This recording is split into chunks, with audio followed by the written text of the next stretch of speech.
அதிசயங்கள் செய்கிறவர் நம் அருகில் இருக்கிறார். அற்புதங்கள் செய்கிறவர் என்றும் நமக்குள் வசிக்கிறார். ஏசாயா 57:20-21 கொஞ்சம் வாசிங்க பார்க்கலாம். துன்மார்க்கரோ கொந்தளிக்கும் கடலை போல் இருக்கிறார்கள். அது அமர்ந்திருக்க கூடாமல் அதன் ஜலங்கள் சேற்றையும் அழுக்கையும் கரையில் ஒதுக்குகிறது. துன்மார்க்கருக்கு சமாதானம் இல்லை என்று என் தேவன் சொல்லுகிறார். ஆண்டவர் தமது ஜனத்திற்கு கொடுக்கிற ஐஸ்வர்யங்களிலே பிரதானமானது இந்த சமாதானம் தான். ஆகவே தான் ஆண்டவர் சமாதானத்தை வைத்து விட்டு போகிறேன் என்று சொன்னாரே தவிர, உங்களுக்கு நான் ஆஸ்தியை சம்பாதித்து விட்டு போகிறேன், பொருளை கொடுக்கிறேன், பணத்தை கொடுக்கிறேன், அதை கொடுக்கிறேன் என்று சொல்லி உலக பிரகாரமான ஆசீர்வாதத்தை வாக்கு பண்ணாமல் ஆண்டவர் உங்கள் சமாதானத்தை வைத்து விட்டு போகிறேன் என்று சொன்னார்னா, எல்லா ஆசீர்வாதங்களை காட்டிலும் ஐஸ்வர்யமும் அற்புதமான ஒரு ஆசீர்வாதம் சமாதானம். ஆக தேவ ஜனத்துக்கு கர்த்தர் கொடுக்கிற ஆசீர்வாதம் இந்த சமாதானம். நீங்களும் நான் இந்த உலகத்திலே பக்தியற்ற ஒரு உலகத்திலே வாழ்ந்து கொண்டிருக்கிறோம். தெய்வ பயமற்ற உலகம். இன்னும் சொல்ல போனால் பக்தியை, தெய்வ பயத்தை அற்பமா நினைத்து பரியாசம் பண்ணுகிற உலகத்தில் வாழ்ந்து கொண்டிருக்கிறோம்.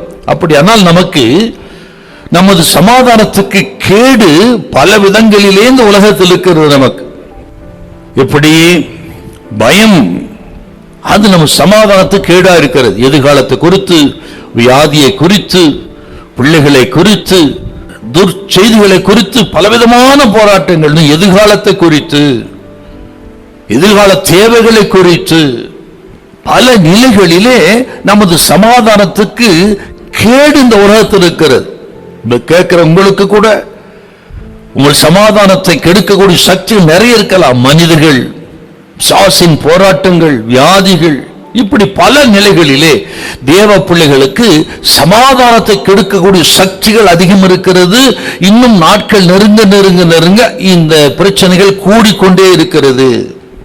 இப்போ தேவ ஜனத்துக்கு இந்த பொல்லாத உலகத்துல சமாதானத்துக்கான கேடு நிறைய இருக்குதுங்க. ஆனால் அப்படிப்பட்ட சூழ்நிலையிலும் தேவன் தமது ஜனத்துக்கு வாக்கு பண்ணினது, உன் அலங்கத்துக்குள்ள சமாதானமும் உன் அரண்மனைக்குள்ள சுகமும் இருப்பதாக என்று சொல்லி சமாதானத்தை தேவன் வாக்கு பண்ணி இருக்கிறார். இப்போ தேவ ஜனத்துக்கு இத்தனை போராட்டங்கள் இருந்தாலும் ஆண்டவர் கைவிடுகிறதில்லை. தமது ஜனத்துக்கு இளைப்பாறுதலை, சமாதானத்தை கொடுக்கிறார். இந்த உலகத்துல சமாதானத்தை கொடுக்கக்கூடிய ஒரே சக்தி நமது ஆண்டவர் இயேசு கிறிஸ்து மட்டும் தான். இதை கேட்கிற அருமையானவர்களே, பயப்படாதிருங்கள். வாக்கு பண்ணின தேவன் உங்களை கைவிட மாட்டார், வாக்கு மாற மாட்டார். உங்களுக்கு நல்ல சமாதானத்தை கொடுத்து உங்களை ஆதரிப்பா. அல்லேலூயா, அல்லேலூயா.